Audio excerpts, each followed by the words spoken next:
जगमग करती एक ज्योति परम धाम से आई। धरती पर आकर उसने, धरती पर आकर उसने हर एक ज्योति जगाई। जगमग करती एक ज्योति परम धाम से आई। ओम शांति।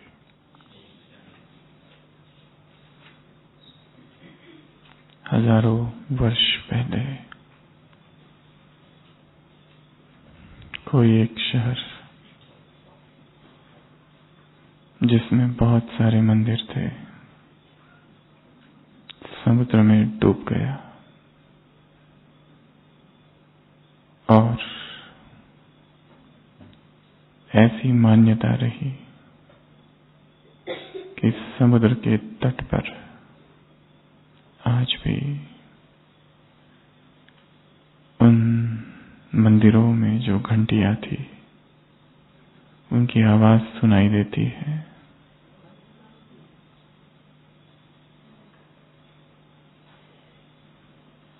जो भी वहां जाते थे मान्यता थी कि घंटियों की आवाज सुनाई देती है। हो सकता है वो सारे मंदिर जो समुद्र की गहराई में थे पानी के हिलने से और उनमें जो हजारों घंटियां थी वो बजती हो, या फिर समुद्र में जो मछलियां थी वो उन घंटियों को बजाती हो। एक युवक निकल पड़ा उस समुद्र की तलाश में और कई कई वर्षों तक ढूंढता रहा, परंतु वो समुद्र न मिला और न ही वो तट। ढूंढते ढूंढते वो ये भी भूल गया था कि वो क्या ढूंढ रहा है। और अचानक एक दिन उस तट पर वो पहुंच जाता है और उसे पता चलता है यही वो किनारा है और यही वो समुद्र है जहां पर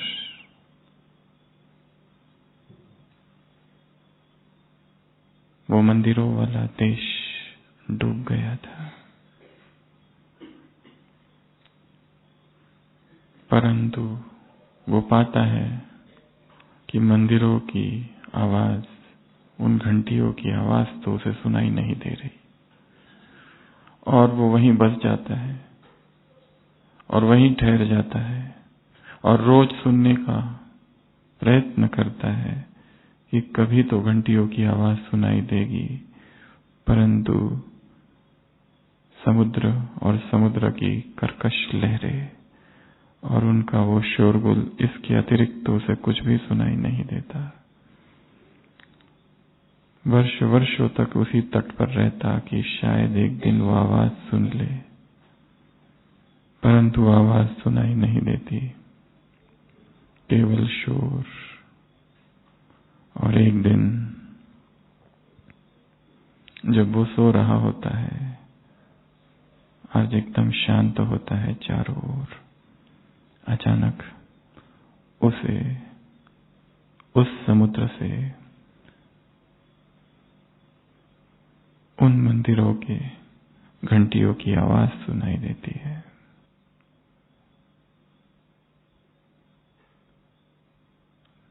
कहानी काल्पनिक है, पर कहने वाले कथाकार, दार्शनिक, फिलोसोफर्स ये कहते हैं कि वो समुद्र मनुष्य का हृदय है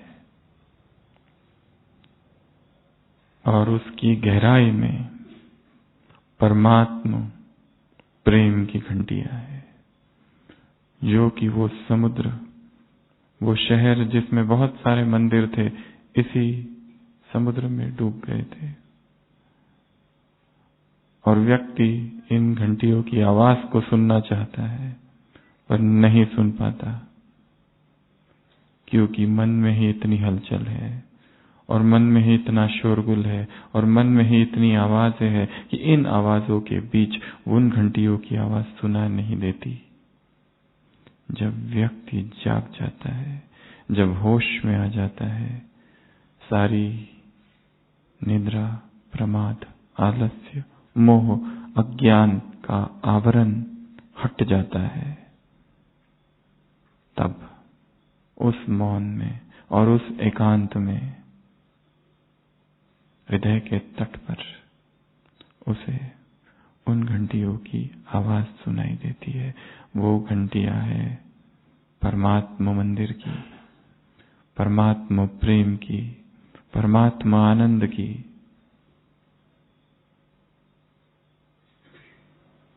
क्या हमें ऐसी आवाजें सुनाई आती है अपने ही हृदय से, उन मंदिरों से जो हमारे ही हृदय में कहीं ना कहीं अंदर डूब गए हैं? जब यह आवाज आ जाए परमात्मा प्रेम की और परमात्मा ज्ञान की, तब चेतना जागृत हो जाती है। और उस व्यक्ति ने लिखा कि अब वो आवाज मुझे निरंतर सुनाई देती है, अब मैं निरंतर जागा हुआ हूं, अब वो निरंतर खुशी, वो आनंद मेरे अंदर है, या फिर कहूं कि वो खुशी स्वयं मैं बन गया हूं। अब मेरा भटकना बंद हो गया। कहानी दार्शनिक तल की है, रूपक का प्रयोग किया गया है।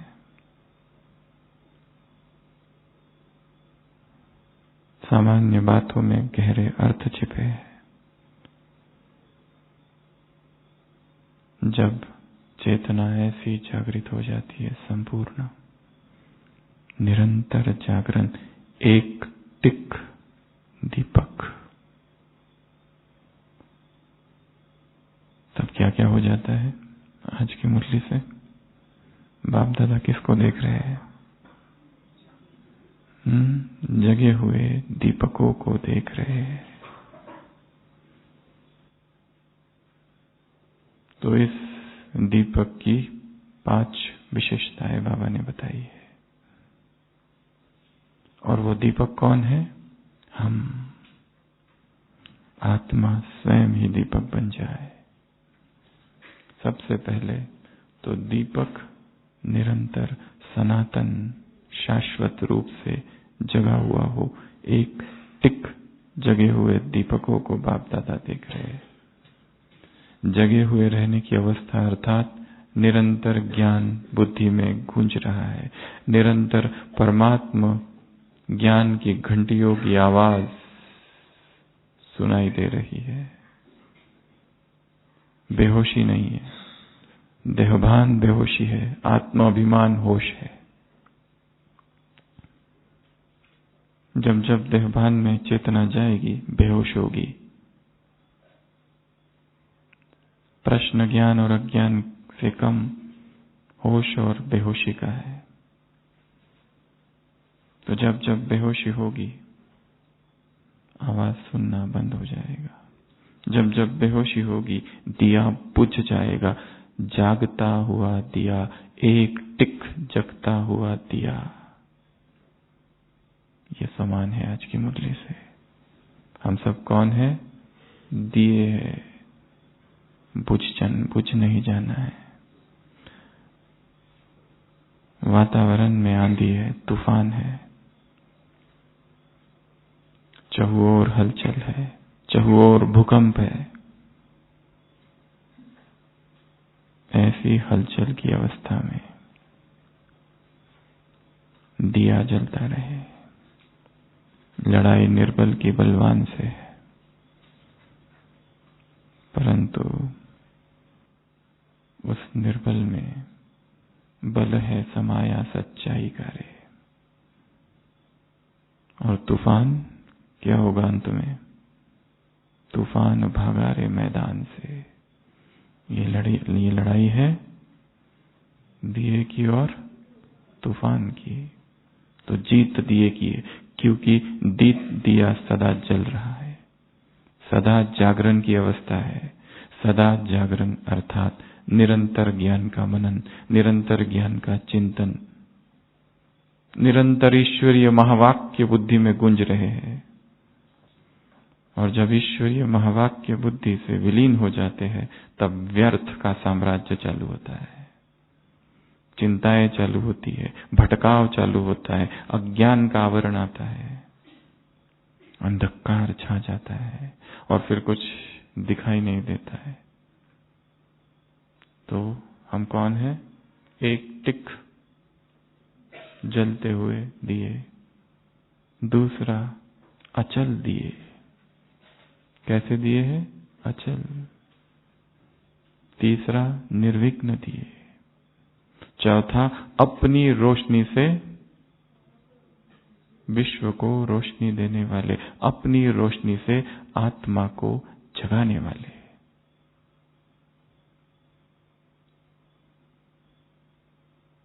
अपनी रोशनी से आत्मा को जगाना। संकल्प इतने शक्तिशाली हो कि सामने की आत्मा बिना कुछ कहे ही जग जाए। शब्द इतने पावरफुल हो, रटे रटाए नहीं, भाषण देने के लिए नहीं, पर चेतना को बदल दे। ऐसा प्यूरिटी का बल उसमें समाया हो। कर्म ऐसे हो कि विधान बन जाए। तो हम जगे हुए दीपक है, अचल दीपक है, निर्विघ्न दीपक है, अपनी रोशनी से दूसरों को जगाने वाले दीपक है। क्योंकि संसार की आत्माएं प्यासी है, आवश्यकता है, उन्हें मांग रही है, चाहती है कि कोई आकर जगाए। क्योंकि दुख बहुत है। लास्ट संडे की मुरली, शक्ति, भक्ति और मुक्ति। अतृप्त है, अप्राप्त है, इच्छाएं बहुत है, विनाशी इच्छाएं, और प्यासी है और भटक रही है। तुम रहमदिल, तुम मास्टर दाता, तुम दानी, तुम वरदानी, तुम उनकी प्यास बुझाओ, तुम उनको दो, तुम संतुष्ट मणिया, तुम्हारा प्रकाश चहुओर फैलता है। तो तुम उन्हें प्रकाशित करो। और पांचवा कनेक्शन क्या करो? उनका बाप से जोड़ो। क्या करो? उनका कनेक्शन बाप से जुड़ाओ। ये 5 चीजें हैं दिए के विषय में। निरंतर जगे हुए दीपक बनना है। 1993-94 राजस्थान के गवर्नर थे चन्ना रेड्डी। मिनिस्टर क्वार्टर्स में रुकते थे और बार बार पांडव भवन आते थे और बहुत सहयोगी थे और उनको बहुत अच्छा लगता था। पर जब पांडव भवन आते थे तो यहाँ लाइट बार बार जाती थी। तो उनसे वो पूछते थे कि हमारे वहां मिनिस्टर क्वार्टर में लाइट तो कभी नहीं जाती, यहाँ तुम्हारे पांडव भवन में बार बार क्यों जाती है? तो भाइयों ने उनको बताया क्योंकि उधर आपके कॉटेजेस में डायरेक्ट कनेक्शन है, पांडव भवन में वाया वाया है। तो उन्होंने कहा था यहां पर भी डायरेक्ट कनेक्शन दो। बाबा की महावाक्य चले थे, तुम बच्चों का बाप से डायरेक्ट कनेक्शन है। जब तुम्हारा डायरेक्ट कनेक्शन है तो लाइट नहीं जानी चाहिए। तो लाइट क्यों जाती है तुम्हारी? वाया वाया नहीं है, किसी के थ्रू नहीं है, डायरेक्ट है। तो जब तुम्हारा डायरेक्ट कनेक्शन है तो तुम क्या करो, बाप से कनेक्शन जुड़वाओ आत्माओं का। तो दीपक बनना है, पावरफुल दीपक जो कभी बुझे ना। विस्मृति अर्थात बुझना, गफलत अर्थात बुझना, आलस अर्थात बुझना, अलबेलापन अर्थात बुझना, भटकना अर्थात बुझना, स्थिर न होना अर्थात बुझना, ज्ञान होते हुए भी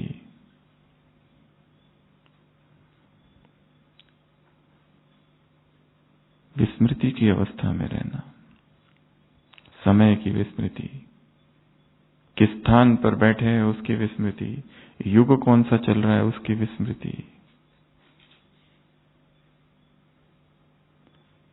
क्या करना है उसकी विस्मृति, कर्तव्य की विस्मृति।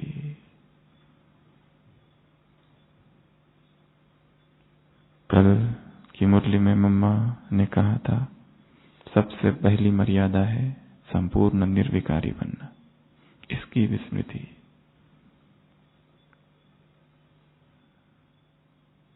जब तक विकारों का बीज नष्ट नहीं होगा तब तक निर्विकारी नहीं बन सकेंगे। और विकारों का बीज नष्ट किससे होगा? ज्ञान की तलवार से। जब ज्ञान की पूर्ण धारणा होगी तब विकारों का बीज नष्ट होगा।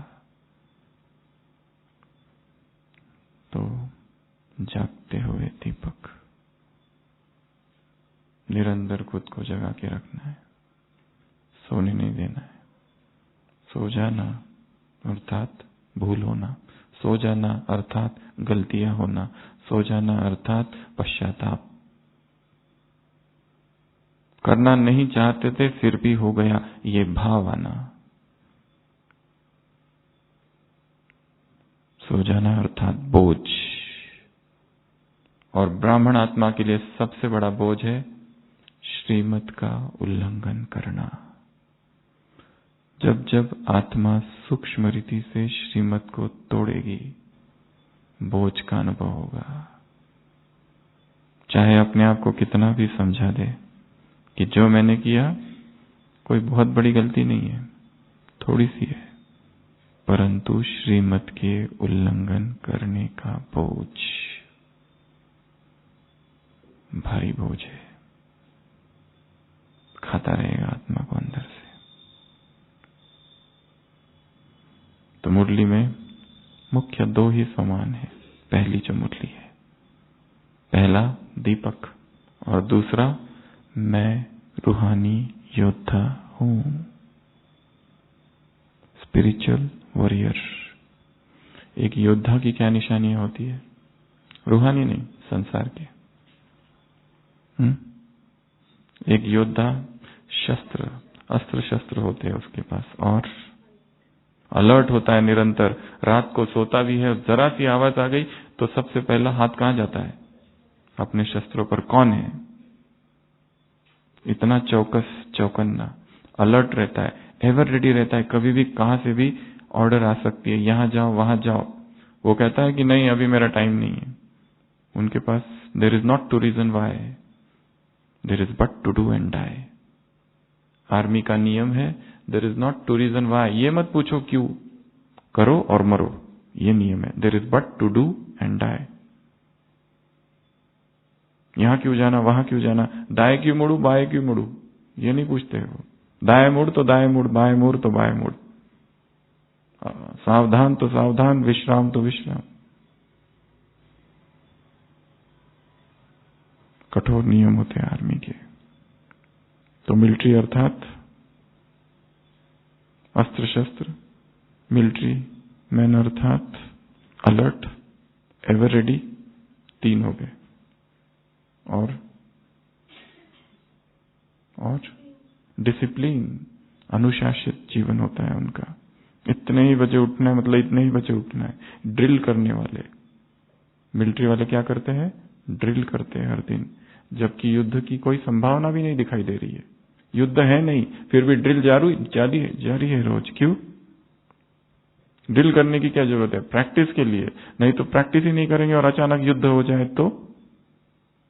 इसके लिए रोज ड्रिल करते, बंदूक हाथ में उठा के। माउंट में देखा होगा कैसे घूमते, सीआरपीएफ, एयरफोर्स, आर्मी, एनडीआरएफ, ये सब लोग इधर है। ट्रेनिंग सेंटर है माउंट आबू, पहाड़ियां यहाँ की। सुबह सुबह ड्रिल करते हैं। तो ड्रिल करते हैं तो वो योद्धा क्या करते हैं? ड्रिल करते हैं, अनुशासन उनके जीवन में होता है और शक्तिशाली होते हैं, करेजियस, वैलर, डरपोक नहीं होते, भयभीत होने वाले नहीं होते, और पेशेंस, और देश की रक्षा करते हैं और फेथफुल होते हैं अपने देश के प्रति, निष्ठावान होते हैं, संकल्पवान होते हैं, और एवर रेडी तो बोल दिया। एकाग्रता उनमें जबरदस्त होती है, क्योंकि युद्ध के लिए एकाग्रता की आवश्यकता है। You are at war with maya, बाबा कहते हैं। तो एकाग्रता, और ड्रेस होती है, और क्या होता है? बैच होता है, और क्या लगते हैं यहाँ पर? मेडल। तो आज बाबा ने मेडल्स को याद किया है, चेकिंग करने को कहा है, कितने मेडल है, कितनी विशेषता, कितने टाइटल, चेक करो कितने मेडल प्राप्त हुए, चेक करो कितने मेडल धारण किए, और उस योद्धा की क्या क्या निशानी है, और क्या होता है उस योद्धा के पास या योद्धा में? डिटैच, और कैसा होता है? कवच। अच्छा, ड्रेस में आ गया कवच। और बोझा कम रखते हैं, पावर टू पैकअप, फटाफट फटाफट यहां से वहां से वहां जाते, ज्यादा बोझ नहीं रखते अपने पास। और तो ये सारी उस योद्धा की निशानी है। हम लोग कौन है? रूहानी योद्धा। तो हमको भी क्या होना चाहिए? निडर, साहसी, शूरवीर, मेडल लगे हुए, ड्रेस, बैच, ड्रिल,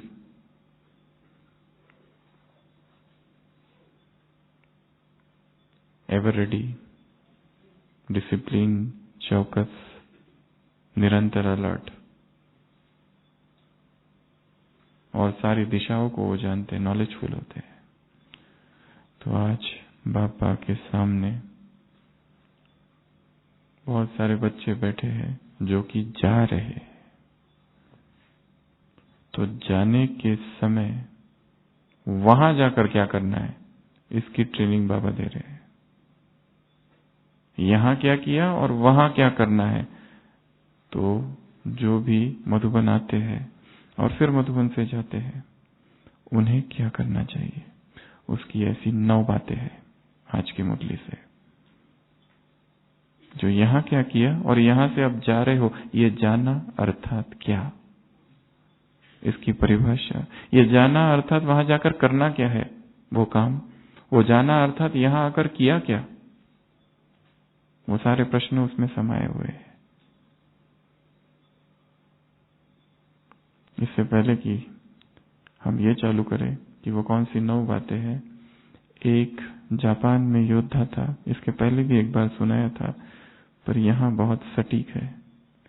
वो इतना शूरवीर था कि शत्रु कांपते थे, और ऐसा कभी हुआ ही नहीं कि वो हार गया, ऐसा कभी हुआ ही नहीं कि उसकी पराजय हुई। इतना शक्तिशाली था, डरते थे उससे लोग। एक बार ऐसी ही युद्ध से जीत कर वो लौटता है और अपने कमरे में आता है, और जैसे ही कमरे में आता है और बिस्तर पर लेटने जाता है तो देखता है उसके बिस्तर पर एक चूहा है, और उसे घूर घूर कर देख रहा है। उसको लगता है इस चूहे की इतनी हिम्मत, शायद इसे पता नहीं मैं कौन हूं।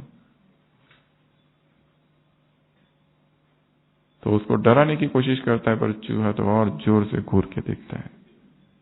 वो अपनी तलवार निकालता है, चूहा फिर भी देख रहा है और जोर से बिस्तर पर पटकता है। बिस्तर फट जाता है, चूहा दूसरी ओर। फिर तो सारे कमरे भर में तलवार लेकर चूहे के पीछे, चूहा यहां से वहां, वहां से वहां, और वो भी अंधाधुंध अपनी तलवार चलाता है। पूरी रात उपद्रव, और आखिर चूहा अभी भी बैठा हुआ है बिस्तर पर, ऐसे घूर कर देख रहा है। उसको लगता है इतनी मजाल इस चूहे की, और ये खबर अगर बाहर पता चल गई तो क्या होगा मेरी प्रतिष्ठा का। मैं इतना नामी ग्रामी योद्धा एक चूहे से हार गया, पर करे क्या, हार तो हुई है। बाहर निकालता है थका हुआ और अपने मित्रों को ये बात बताता है, क्या करूं। मित्र कहता है, अरे इतने छोटे से काम के लिए जहां पर सुई की जरूरत है तुमने तलवार का प्रयोग किया। यहां पर तलवार से नहीं, युक्ति से काम लेना पड़ता है। एक बिल्ली को लेके आओ। पर तब तक ये खबर बिल्लियों के समाज और देश में भी फैल जाती है कि एक ऐसा चूहा आया है कि जिसने सबसे बड़े पराक्रमी महाबली योद्धा को हरा दिया। इसके लिए कोई बिल्ली आने को तैयार नहीं होती है, क्योंकि अगर हार हो गई तो पूरे समाज में नाक कट जाएगी, बिल्लियों के समाज में। फिर भी कुछ कुछ बिल्लियों को तैयार किया जाता है और बिल्लियों को लाया जाता है, और बिल्ली छुपके से देखती है और देखती है, जैसे अंदर घुसती है, ये तो अजीबोगरीब चूहा है, झपटा मारता है सीधा बिल्ली पर। सुना था आज तक कि बिल्ली झपटा मारती है, पर ये तो चूहा ही मार रहा है। तो आधी बिल्लियां तो डर के मारे भागती है, और एक बिल्ली जो अंदर जाती है घायल होकर बाहर आती है। अब क्या किया जाए, ये कोई साधारण, कोई ईश्वरीय शक्ति वाला चूहा दिखाई दे रहा है। तो मित्र कहते अब तो एक ही उपाय है, जो राजमहल की बिल्ली है, मास्टर कैट, उसको लाया जाए, वही इसका निवारण कर सकती है। तो उस बिल्ली के पास जाते हैं कि कुछ कीजिए। तो वो बिल्ली तुरंत तैयार हो जाती है और जाती है। सारा गांव और सारी बिल्लियां देखने के लिए अब क्या होता है। दरवाजा खोलती है, अंदर चूहा बैठा है। अंदर जाती है और चूहे को पंजे में पकड़ती है, मार देती है और लेके आती है। चाहू और जय जयकार, पत्रकार आ जाते हैं, ये आपने कैसे किया। मीडिया तो आ जाएगी ना, सनसनीखेज न्यूज, क्या राज है। वो कहती है, इसमें राज की क्या बात है, राज की इसमें कोई बात ही नहीं, मैं बिल्ली हूं, मैं और वो चूहा है, बस मैं अपने स्वभाव में स्थित हूं, वो अपने स्वभाव में स्थित है, मारना मेरा स्वभाव है, इसमें राज की क्या बात। मुझे पता है मैं कौन हूं, और जब मैं बिल्ली हूं तो उसको सहज मार सकती हूं। जागरण की अवस्था है, सम्मान की अवस्था है, पता है उसे वो कौन है, और जब उसे ये पता है वो कौन है तो शत्रु कुछ भी नहीं है, फिर मिथ्या है।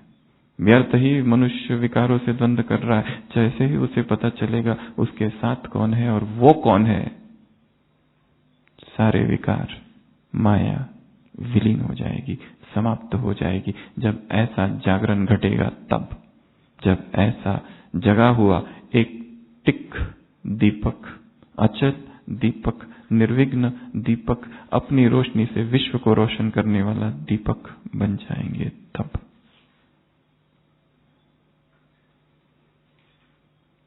तो सबसे पहली बात जो यहां से जाकर करनी है, जो बाबा ने कहा, यहां तुम रिफ्रेश होने आए हो।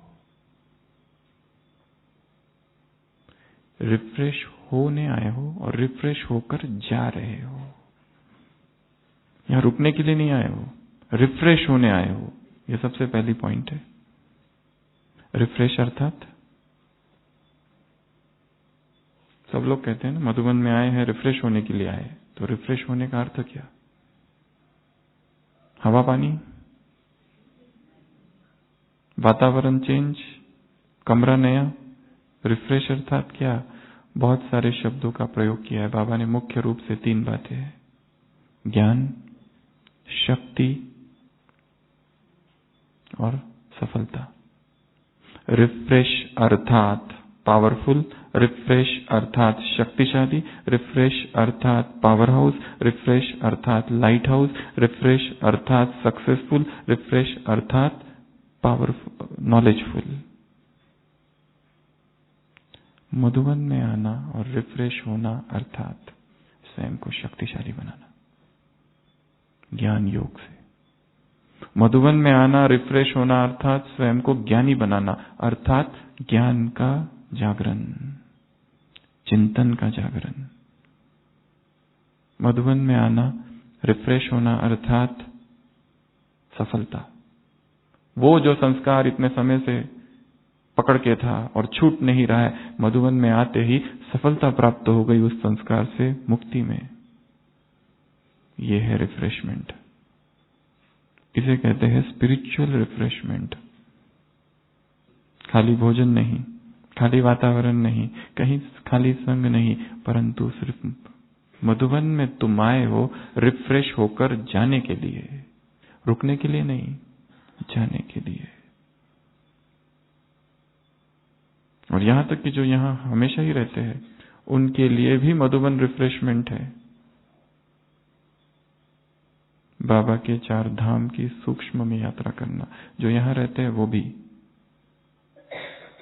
अपने कमरे में बैठ कर 4 धाम की यात्रा करना, ये सूक्ष्म रिफ्रेशमेंट है। ये 4 धाम। तो ये बाबा कह रहे हैं, पहली बात, आए किस लिए हो उसको याद रखना है।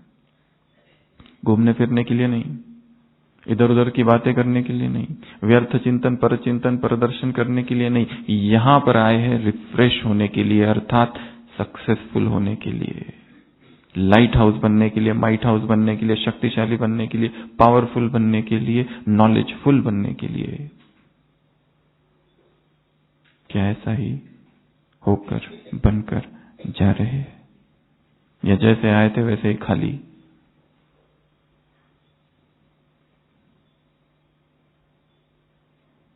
बाबा से मिलन बनाना है मधुबन में।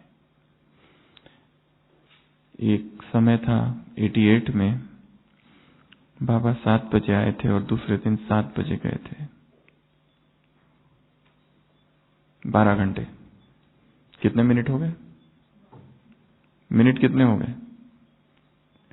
7 बजे शाम को आए थे, दूसरे दिन 7 बजे गए थे, कितने मिनट हो गए? 12 घंटे के 720 मिनट और 100 मेरे ख्याल से 20 मधुबन निवासियों से मिले थे। एक एक को लगभग 6-6 मिनट।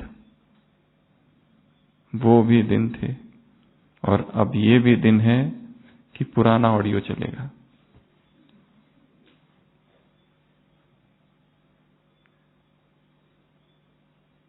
ओम शांति भवन में 7 बजे से दूसरे दिन 7 बजे तक, एक एक से कितना 6 मिनट एवरेज कैलकुलेशन करके। तो वो भी दिन थे और ये भी दिन है।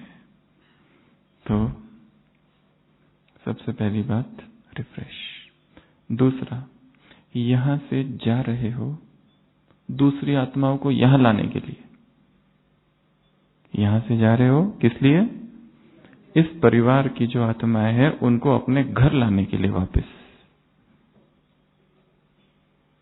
ये संकल्प करना है कि यहां से जा इसलिए रहे हैं ताकि हम आत्माओं को तैयार करें। जिनको अब तक संदेश नहीं मिला है उनको फिर से संदेश दे और वापस यहां ले आए। इस महान कर्तव्य हेतु यहां से जा रहे हैं। ये दूसरा काम है। तीसरा काम है, यहां से जा रहे हैं किस लिए? मेडल लेने के लिए। कौन सा मेडल? 4 प्रकार के मेडल बताए। सबने मुरली सुनी है ना? तो कौन से मेडल लेने के लिए?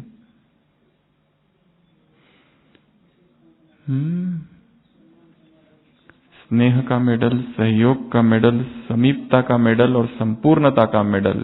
ये विजय के 4 मेडल हैं। जैसे वो योद्धा किसी युद्ध की भूमि पर जाते हैं तो मेडल लेकर आते हैं, वैसे तुम भी रूहानी योद्धा विजय का झंडा, विजय का परचम लहराने जा रहे हो तो मेडल लेके आना है उधर से। स्नेह का, समीपता का, संपन्नता का, संपूर्णता का, विजय का मेडल, ये मेडल लाना है। यहां लगाते हैं ना, यहां लगाते हैं।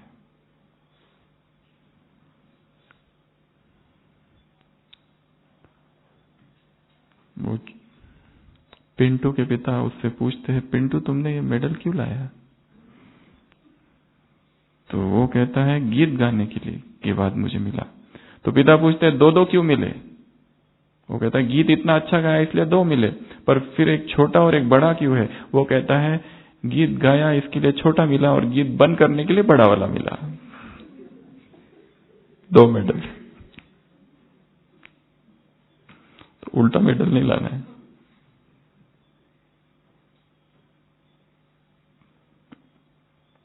तो तीसरी पॉइंट, यहां से क्यों जाना है? मेडल लेके आना है। दूसरी मुरली में बाबा ने कहा है बच्चों की मेहनत, मोहब्बत की मेहनत का कितना वर्णन करे बाबा, दिन रात भी कम है। चाहे ट्रेन में चाहे बस में बाप को याद है। क्या कहा? चाहे तुम ट्रेन में हो चाहे बस में हो, बाप को याद है। तो कोई ये ना सोचे कि मैं क्या कर रहा हूं पता नहीं उसको पता है कि नहीं। उसे तो वो भी याद है जब तुम ट्रेन में हो और जब तुम बस में हो। कितनी पावरफुल पॉइंट है। चौथी बात, यहां से जाना है क्योंकि तुम्हें विशेष कार्य करना है। यहां से जाना है क्योंकि विशेषता का कार्य करने के लिए यहां से जा रहा हूं। ये यहां से जाना अर्थात ये भी सोचो कि जब घर से निकलो तो विशेषता का कार्य करने जा रहा हूं, जब सेवा केंद्र से निकलो तो विशेषता का कार्य करने जा रहा हूं, जब मधुबन से निकलो तो विशेषता का कार्य करने जा रहा हूं। चाहे किसी भी सेवा पर कमरे से निकलो तो ये सोचो कि विशेषता का कार्य करने जा रहा हूं।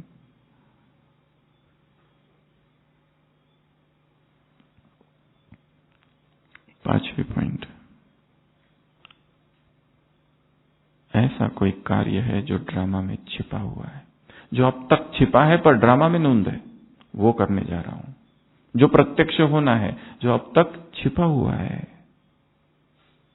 और ऐसे विशेष कार्य के लिए नए से नए मेडल लेने जा रहा हूं। जैसे वो लोग कोई विशेष कार्य करते हैं तो नामचीन नामी ग्रामी हो जाते हैं संसार में, वैसे तुम कहां पर नामी ग्रामी हो जाओ? इस ब्राह्मण परिवार में नामी ग्रामी हो जाओ, विशेष सेवाधारियों की लिस्ट में नामी ग्रामी हो जाओ। तो ये सोचना कि एक कार्य अभी भी छिपा हुआ है, एक सेवा अभी भी छिपी हुई है जो मैंने की नहीं है, अभी भी अज्ञात है। वही नहीं कि अब तक जितना किया वो हो गया फाइनल, एक सेवा अभी भी रही है और जो ड्रामा में नूंद है पर अब तक छिपी हुई है, उसे प्रत्यक्ष करने, उसे बाहर लाने मैं जा रहा हूं। इसलिए तुम जा रहे हो। ये बाबा ने पांचवी बात बताई। छठवीं बात, तुम यहां से जा रहे हो, नामी ग्रामी बनने तो जा रहे हो, पर उसके साथ में एक दूसरी चीज जोड़ दी, सर्टिफिकेट। कौन सा? निमित्त और निर्माण के सर्टिफिकेट सहित नामी ग्रामी। कितनी अच्छी पॉइंट है। प्रसिद्ध तो बन जाओ, प्रख्यात तो बन जाओ, ख्याति प्राप्त हो जाओ, परंतु ख्याति प्राप्त होते हुए भी क्या जुड़ा हो? कौन सा सर्टिफिकेट साथ में हो? निमित्त और निर्माण का सर्टिफिकेट। नाम का नशा ना हो। किसका नशा हो फिर? मेडल का नशा हो, रूहानी नशा हो, पर नाम का नशा नहीं। क्योंकि संगम पर सारे कार्य ईश्वरीय शक्ति के द्वारा हो रहे हैं। इसमें कोई व्यक्ति विशेष की महिमा नहीं है। मैंने किया ये कहीं ना हो। बड़ी दादी के मुख से कभी भी मैं शब्द नहीं निकला।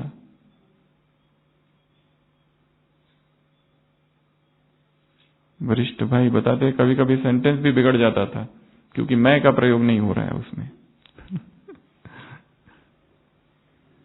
पर मैं शब्द ही हटा दिया। थर्ड पर्सन दादी, दादी कहती है, दादी को संकल्प है, इस तरह से वाणी थी। और ये अध्यात्म की सर्वोच्च अवस्था है कि जिसमें मैं, बोलने में भी मैं नहीं। क्या ऐसा कभी हो सकता है कि एक दिन हम ट्राई करें कि मैं शब्द का प्रयोग नहीं करेंगे?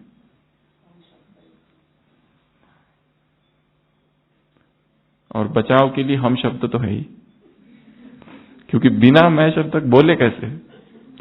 कुछ तो करना पड़ेगा। पर ये प्रैक्टिस की जा सकती है कल का एक दिन, ठीक है, मंडे, मैं शब्द बोलना ही नहीं है। अगर ये हो कि मुझे जाना है, हमें जाना है, प्यास लगी है तो प्यास लगी है इतना बोलना, मैं को हटा देना, बिना मैं के वाक्यों का प्रयोग। क्या होता है देखेंगे। इसको प्यास लगी, ये ठीक है, पर वो थोड़ा आर्टिफिशियल भी ना लगे। हम शब्द मैं को हम से रिप्लेस करते हैं। परंतु ऐसा जरूरी भी नहीं है कि जो लोग हम कहते हैं उनमें अहंकार नहीं है, जिनको आदत ही है हम बोलने की और अहंकार से भी भरे हुए हैं। परंतु हम में सेफ्टी है, मैं में अहंकार है, ये मैंने किया, एक तो ये बोलना, दूसरा ये हमने किया।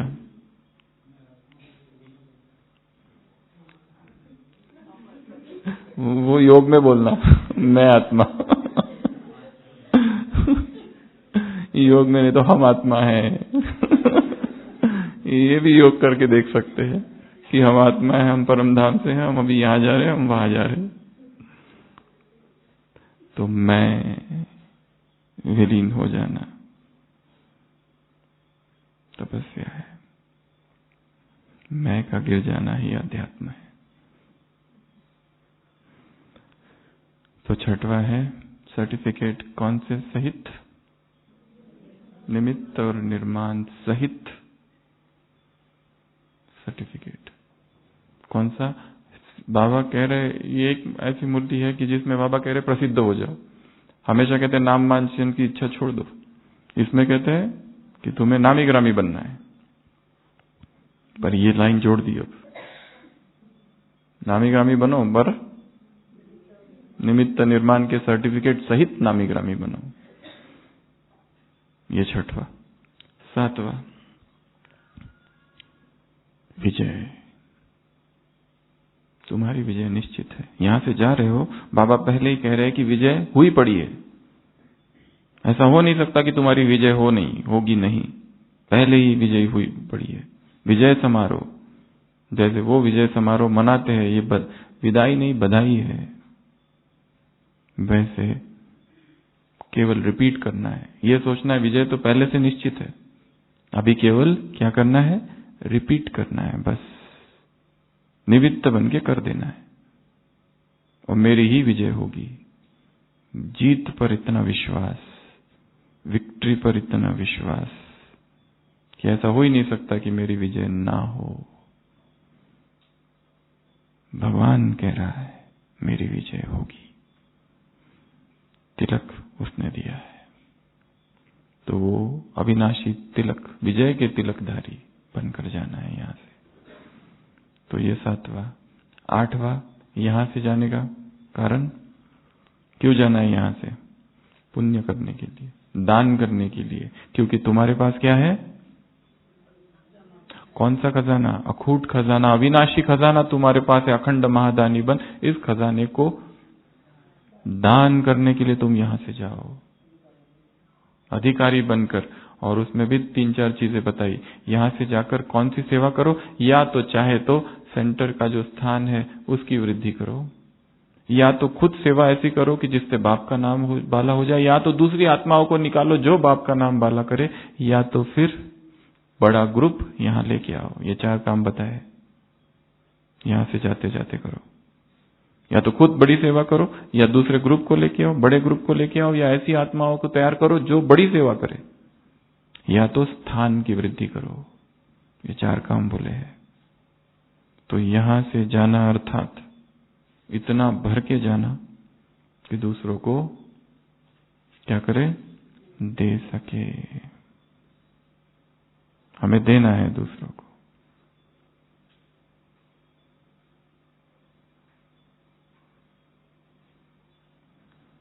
यह 8वां काम। और 9वां सबसे अंतिम और सबसे महत्वपूर्ण काम है। अब कौन बताएगा? मुरली सबने पढ़ी है, छोटी सी मुरली है, पहली मुरली। कौन सा काम है?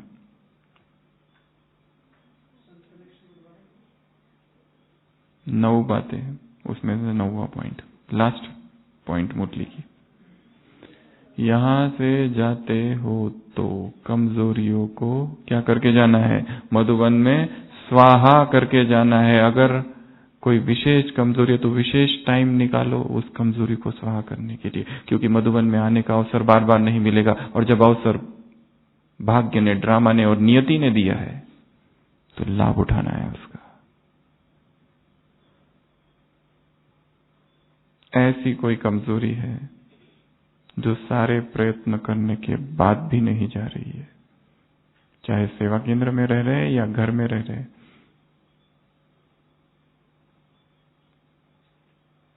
पर एक कमजोरी या 2 कमजोरी या 3 कमजोरी या कोई ऐसी सूक्ष्म कमजोरी है जो सब कुछ करने के बाद नहीं जा रही है।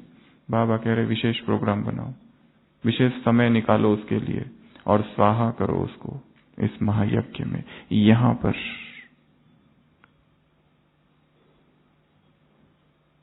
चारों धाम बने हुए हैं।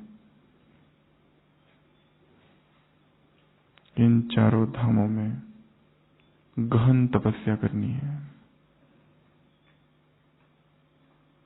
अगर कोई 3 रोम में एक बार 3 पादरी आते हैं ट्रेनिंग लेने के लिए आर्च बिशप के पास। पहले पादरी से पूछा जाता है तुम कितने दिन के लिए आए हो? वो कहता है मैं 3 मास के लिए आया हूं।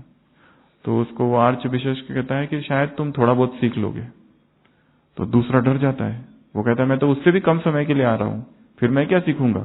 उसको पूछते तुम कितना दिन के लिए आए हो? वो कहता है मैं 3 हफ्ते के लिए आया हूं यहाँ पर ट्रेनिंग के लिए। वो कहते तुम बहुत कुछ सीख जाओगे। तीसरा तो थोड़ा डर जाता है क्योंकि वो 3 ही दिन के लिए आया है। उससे पूछते तुम कितने दिन के लिए आए हो? वो कहता है मैं केवल 3 दिन के लिए आया हूं यहाँ पर। वो कहता है शायद तुम सब कुछ सीख जाओगे। क्योंकि जब समय कम है तो ललक, जिज्ञासा, संकल्प, आतुरता, व्याकुलता बहुत ज्यादा है सीखने की। और जब हमारे पास भी मधुबन में रहने का समय कम है और हम यदि यहाँ आए हैं तो संकल्प करना है कि कम से कम समय में ज्यादा से ज्यादा इतनी झोली भर दूं कि पूरे साल भर चले। यहां से